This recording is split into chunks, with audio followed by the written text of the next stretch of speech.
Jadi Roh Kudus simpelnya atau ribetnya adalah Roh Allah itu sendiri yang memberi kita hidup. Kalau kita berbicara tentang Roh Kudus, kita tidak sedang berbicara perjanjian lama ataupun perjanjian baru. Tapi kita sedang berbicara tentang apa yang ada di dalam diri Allah, di dalam kekekalan ketika Ia sendiri.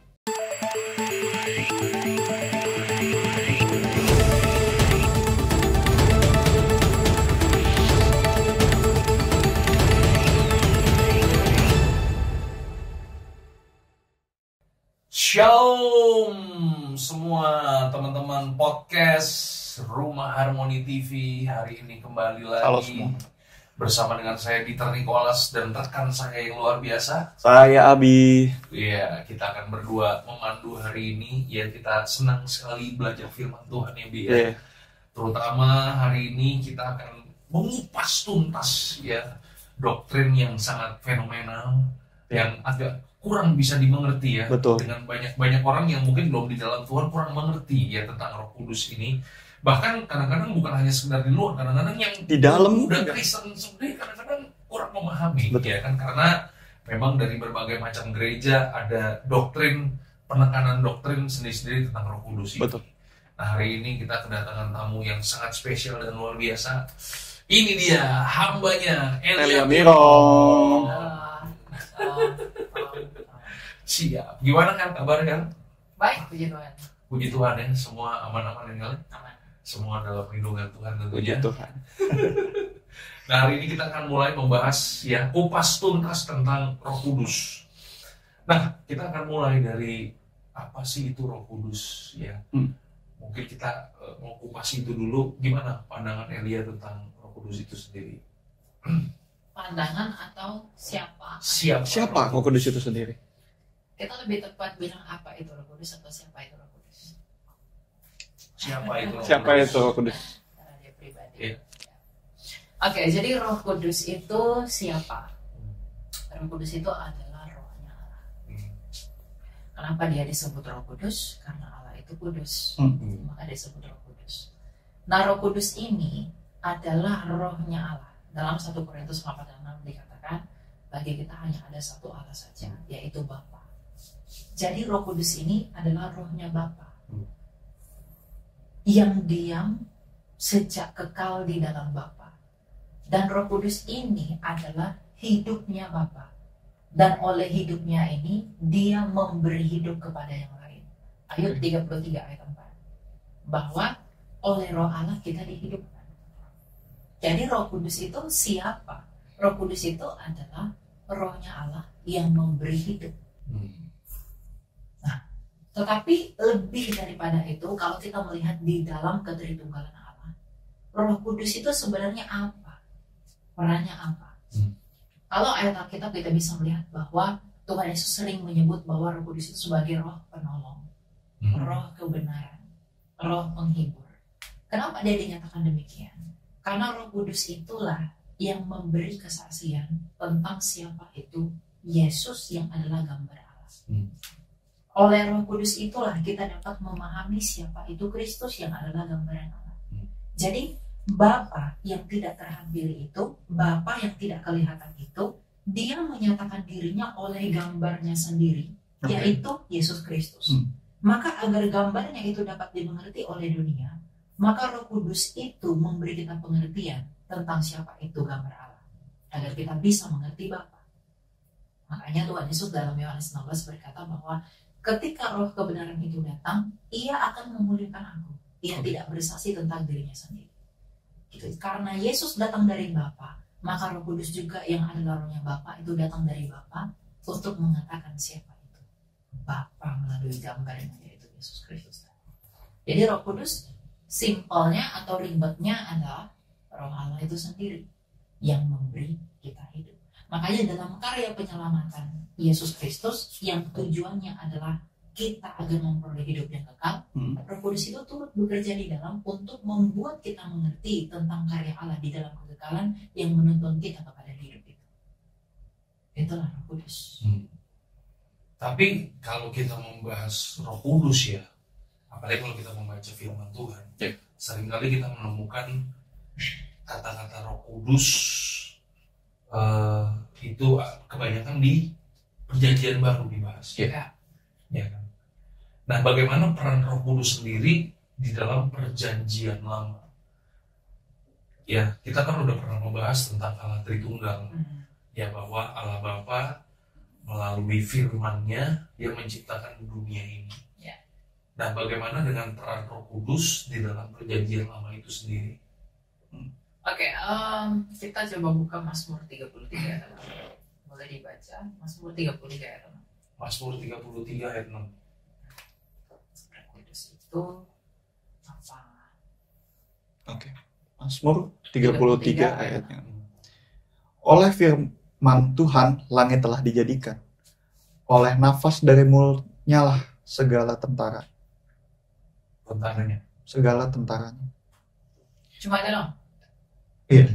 Lanjut Mazmur ke ayat. Betul, 7. 7. Ia mengumpulkan air laut seperti dalam bendungan. Ia menaruh samudera raya ke dalam wadah. Biarlah segenap bumi takut kepada Tuhan. Biarlah semua penduduk dunia gentar terhadap Dia. Oke, oleh nafas Allah. Ada nafas Allah di sana. Lalu kita ke Ayub 33 ayat 4.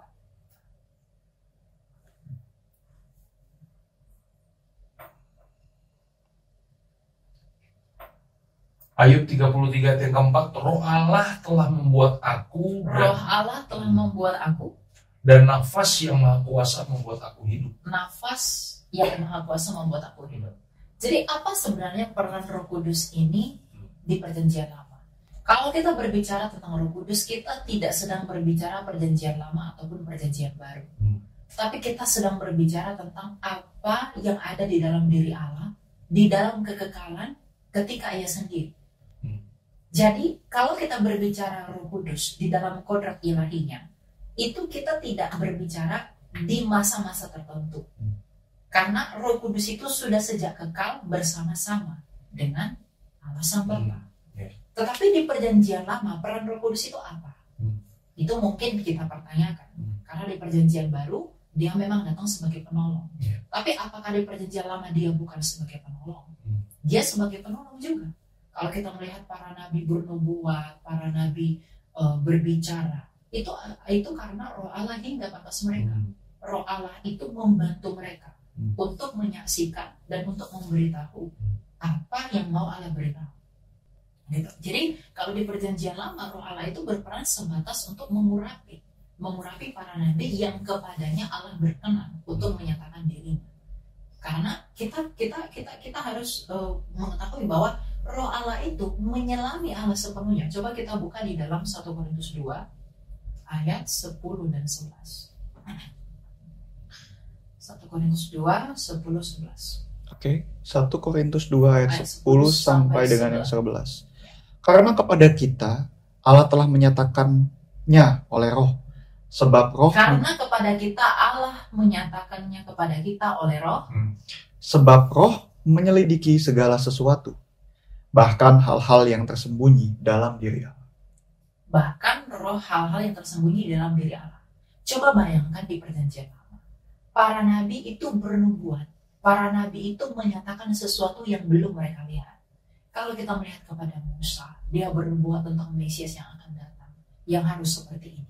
Nabi Mika bernubuat Mesias itu akan lahirnya di sini.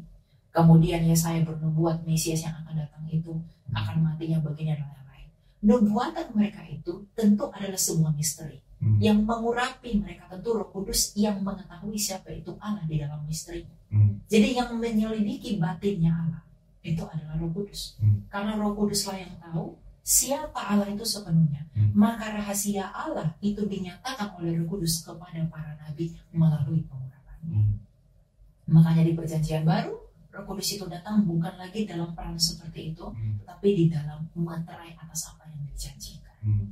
Jadi memang Roh Kudus apakah berkarya di Perjanjian Lama? Dia berkarya menyatakan rahasia-rahasia ilahi. Oleh Roh Allah menyatakan itu kepada para nabi dan kepada siapa yang mau menyatakannya. Itu sebabnya kenapa nubuatan para nabi itu akurat, kemudian ada benang merah. Betul. Karena dari satu roh yang sama. Dari satu roh yang meskipun sama. Zamannya dan orangnya berbeda-beda. Betul. Nah, jadi hari ini kita belajar nih. Jadi ternyata peran Roh Kudus itu bukan hanya sekedar ada di Perjanjian Baru, tetapi ada di Perjanjian Lama.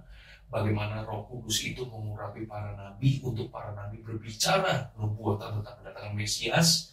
Itu sebabnya kenapa semua pesan-pesannya itu punya benang merah Sama. karena itu dia Diilhamkan oleh Roh yang sama. Dahsyat. Itu karena Roh Kudus pada zaman lama. Sekarang kalau seperti itu, mungkin orang juga akan berpikir, di mana pribadi Roh Kudus mungkin ya ketika Tuhan mencipta di dalam Perjanjian Lama. Di mana pribadi Roh Kudus? Karena kan kalau kemarin ketika kita sudah menyelami pribadi Yesus gitu, dia yang sebagai firman itu gitu ya, ibaratnya dia ada gitu ketika penciptaan. Nah sekarang kalau di Roh Kudus ada di mana? Roh Kudus itu di mana sih ketika Allah itu menciptakan langit? Saya angkat dari kasusnya begini. Oke. Yesus berkata, Bapa permuliakanlah aku di hadiratmu sebelum dunia ini ada. Bapa mengasihi aku sejak kekal. Artinya apa? Tuhan Yesus ini telah dikasihi oleh Bapa sejak kekal. Tadi kita sudah belajar bahwa yang menyelami batinnya Allah itu adalah Roh Kudus. Kenapa ketika Yesus dibaptis ada suara dari langit yang berkata, inilah anak yang kukasihi, kepadanya lah aku berkenan. Tapi notice nggak, kenapa ada burung merpati yang adalah simbol dari Roh Kudus? Apa maknanya itu?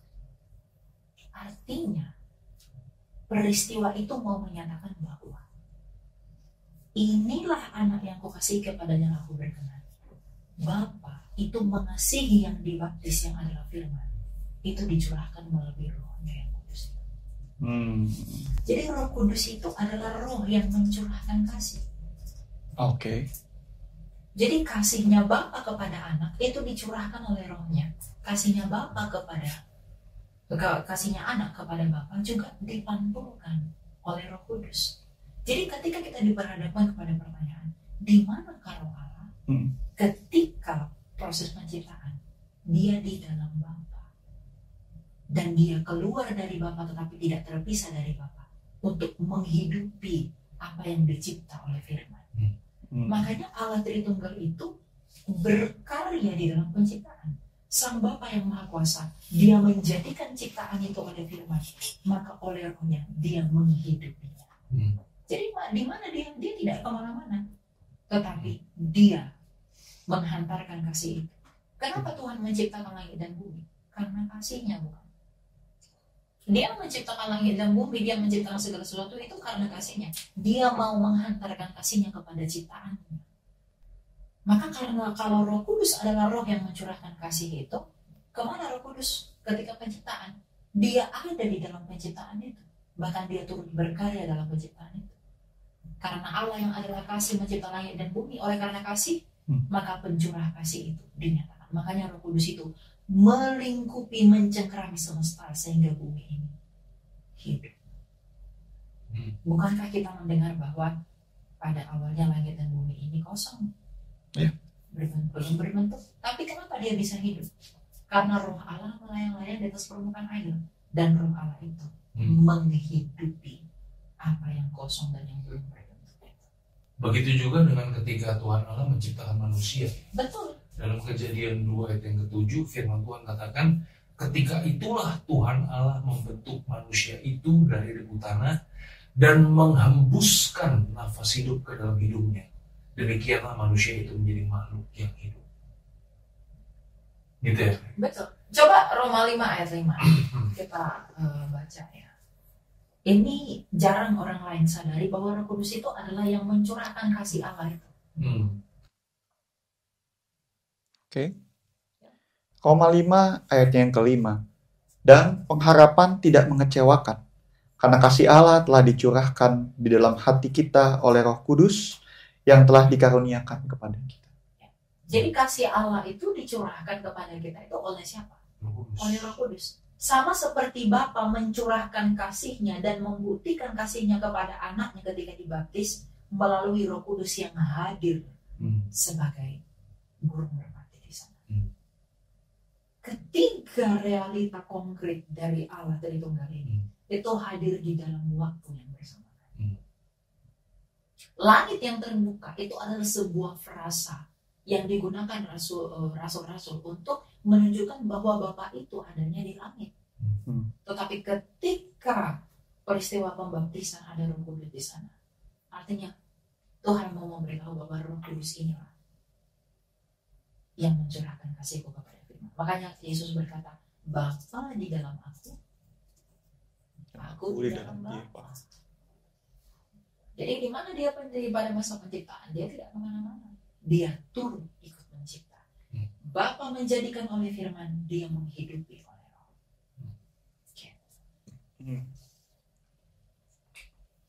Oh, jadi satu hal yang bisa kita highlight ya, bahwa tadi Roh Kudus adalah sebagai pencurah kasih. Itu jarang sekali disebutkan gitu, dibahas. Wow. Jadi kita tahu, makanya bisa dikatakan kalau bagi kita yang bisa mengaku percaya, kita sudah merasakan kasihnya melalui Roh Kudus. Betul. Thank you, Eli. Roh Kudus lagi. Jadi oleh Roh Kudus inilah kita bisa mengerti siapa itu gambar Allah. Tadi kita sudah baca bahwa Roh Kudus itulah yang menyelami siapa Allah. Ibarat seperti stempel dengan apa yang dicap. Stempel itu dengan apa yang dicap itu persis sama. Tidak berbeda. Betul. Ibarat stempel itu adalah Bapa. Dan Yesus adalah gambar Allah yang tidak kelihatan terang. Ibrani 1 ayat 3, Kolose 1 ayat 15. Dia adalah gambar yang tidak kelihatan itu. Nah, siapa yang mengerti gambar Allah dan Allah itu sendiri? Roh Kudus. Hidupnya Allah, karena Allah itu hidup. Maka misteri Allah dan gambar Allah ini yang sejak kekal bersama-sama itu hanya bisa dipahami oleh Dia yang mencurahkan kasih itu. Allah Sang Bapa itu mengasihi gambaran dirinya sejak kekal. Oleh apa ia mengasihinya? Oleh Roh. Makanya dia hidup, maka Rohnya pun hidup. Maka firman itu yang adalah gambaran pantulannya Bapa itu juga mengasihi Bapa oleh Roh Kudus. Jadi Roh Kudus inilah yang menghantarkan kasih dari Bapa kepada anak, dari anak kepada Bapa. Maka untuk bisa mengerti karya Bapa dan karya anak yang dinyatakan oleh firman, tidak bisa tanpa Roh Kudus. Jadi oleh Roh lah kita bisa mengerti. Makanya dikatakan di dalam Yohanes 16 ya, ayat 13 sampai 15. Coba dibaca. Yohanes 16 ayat 13-15, yang satu baca Matius 11 ayat 27. Tetapi apabila ia datang, yaitu Roh kebenaran, ia akan memimpin kamu ke dalam seluruh kebenaran. Sebab ia tidak akan berkata-kata dari dirinya sendiri, tetapi segala sesuatu yang didengarnya itulah yang akan dikatakannya. Yang didengarnya itulah yang dikatakannya. Dari mana ia mendengar? Ketika kekal dia mencurahkan kasih Bapa kepada firman. Firman mencurahkan kasihnya kepada Bapa. Lalu? Segala sesuatu itulah yang dikatakannya, dan ia akan memberitakan kepada kamu hal-hal yang akan datang. Karena itu tadi Roh Kudus itu yang menyelami Allah. Kan Tuhan Yesus berkata, Roh kebenaran itulah yang akan menyampaikan apa yang ia dengar. Ia mendengarnya itu dari siapa? Dari Kristus. Yang menyatakan siapa? Bapa. Makanya Roh Kudus itu datang, dia menyatakan dan memuliakan Yesus. Jadi kalau ada orang mengaku dipenuhi Roh Kudus, tetapi tidak memerintahkan Kristus, dia tidak hidup di dalam. Lalu Matius 11 ayat 27 tadi. Matius 11 ayat 27 sebentar ya. Matius 11 ayatnya yang ke-27. Semua telah diserahkan kepadaku oleh Bapakku, dan tidak seorang pun mengenal anak selain Bapa, dan tidak seorang pun mengenal Bapa selain anak. Dan orang yang kepadanya anak itu berkenan menyatakannya. Ya. Jadi tidak ada yang mengenal anak, tidak ada yang mengenal Bapa, Dan tidak ada yang mengenal Bapa maupun anak kalau anak itu tidak berkenan menyatakannya. Makanya di perjanjian baru firman itu diberikan kepada siapa? Kepada mereka, para nabi yang diurapi oleh Roh Allah. Jadi pada saat yang sama ketika firman itu dinyatakan, Roh Kudus juga bekerja untuk membuat kita mengerti bagaimana misteri yang disampaikan firman itu. Makanya ayat 3 berkata, tak seorang pun yang dapat datang kepadaku kalau ia tidak ditarik oleh Bapakku. Oleh apa ia dinyatakan? Oleh Rohnya Allah itu sendiri. Makanya kadang-kadang kalau orang belajar firman Tuhan tanpa diilhami sama Roh Kudus, nggak ngerti. Ya kan banyak orang begitu ya. Ya. Nah, sekarang gini ya. Kita masih stay di perjanjian lama dulu. Oke. Jadi Alia udah bilang bahwa peran Roh Kudus di dalam perjanjian lama itu dia memberi hidup, dia ada di dalam Allah dan dia memberi hidup seperti manusia, ya kan, yang tadinya di butaran diberikan hidup. Nah, pertanyaan yang selanjutnya adalah ketika manusia jatuh dalam dosa, apakah manusia kehilangan Roh Kudus itu sendiri, kehilangan Roh Allah itu sendiri? Kita itu dihidupkan oleh Roh Allah, tetapi bukan berarti kita adalah Allah karena memiliki Roh Allah. Kita adalah ciptaan.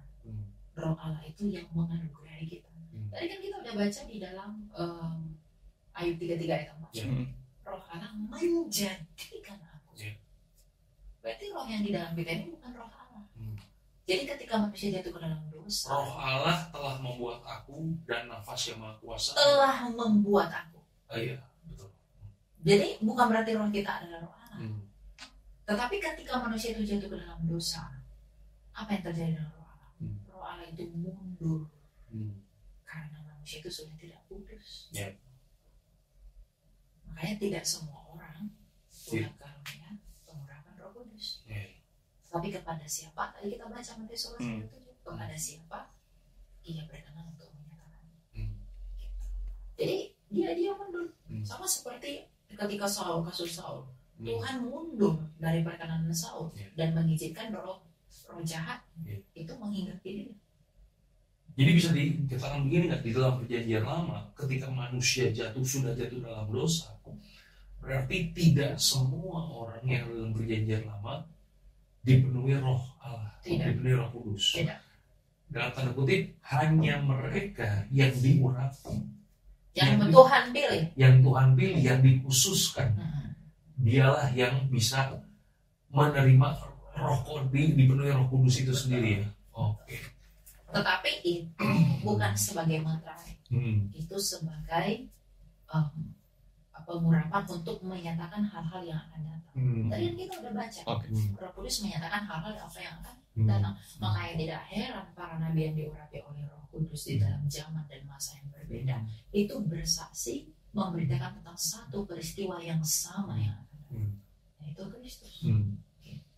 Berarti memang pengurapan Roh Kudus itu di dalam perjanjian lama itu berarti begitu sakral. Itu sebabnya kenapa raja mereka harus diurapi, harus ada syarat-syaratnya. Ada syarat-syaratnya.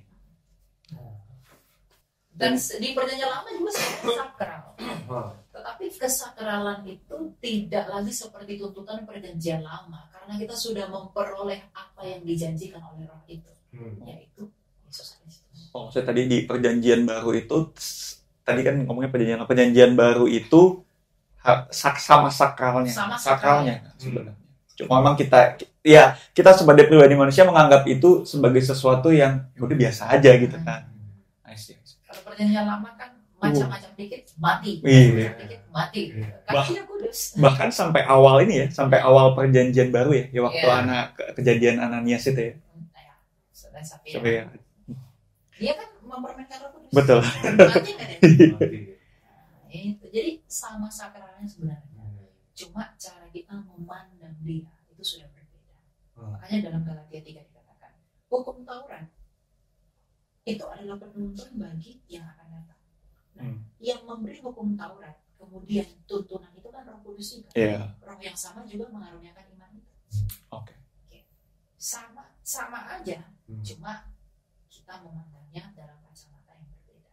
Karena kita tidak lagi di dalam penonton, kita sudah di dalam apa yang dituntun oleh penonton itu, yaitu iman yang sudah datang. Karena Roh Kudus itulah yang meneguhkan kita dalam iman. Mungkin kalau kita bisa ingat, mungkin kejadian Saul kayaknya, di mana dia adalah orang yang diurapi, dan dari dia kemudian pelan-pelan Tuhan undur kan di situ. Makanya ada istilah roh jahat yang daripada Tuhan. Itu bukan Tuhan sengaja kirimkan roh jahat, tapi karena roh Tuhan tidak lagi berkenan kepada Saul karena dia tidak taat, maka Tuhan mundur dari Saul, maka roh jahat Tuhan izinkan menghinggapi dia menurut kehendaknya. Ya, kan itu sering di-framing, masa Tuhan memberikan roh jahat gitu. Artinya nggak begitu. Gitu. That's it, dalam perjanjian lama. Ya. Nah, sekarang menurut Elia sendiri, ya kenapa ya, maksudnya di dalam perjanjian lama orang-orang yang percaya kepada Allah Yehova ini benar-benar memandang luar biasa pengurapan Roh Kudus ini, sedangkan kita di perjanjian baru seakan-akan menggampangkan ya peran Roh Kudus itu sendiri atau pengurapan Roh Kudus itu sendiri. Apakah karena manusia melihat gitu, sedangkan kan kalau di pribadi sekarang manifestasi Roh Kudusnya nggak sekuat dulu gitu. Dulu kan bisa ibaratnya orang-orang yang bisa dikatakan dihinggapi Roh Kudus langsung menjadi sesuatu gitu. Apakah seperti itu atau gimana gitu? Manusia itu kan makhluk visual. Oke.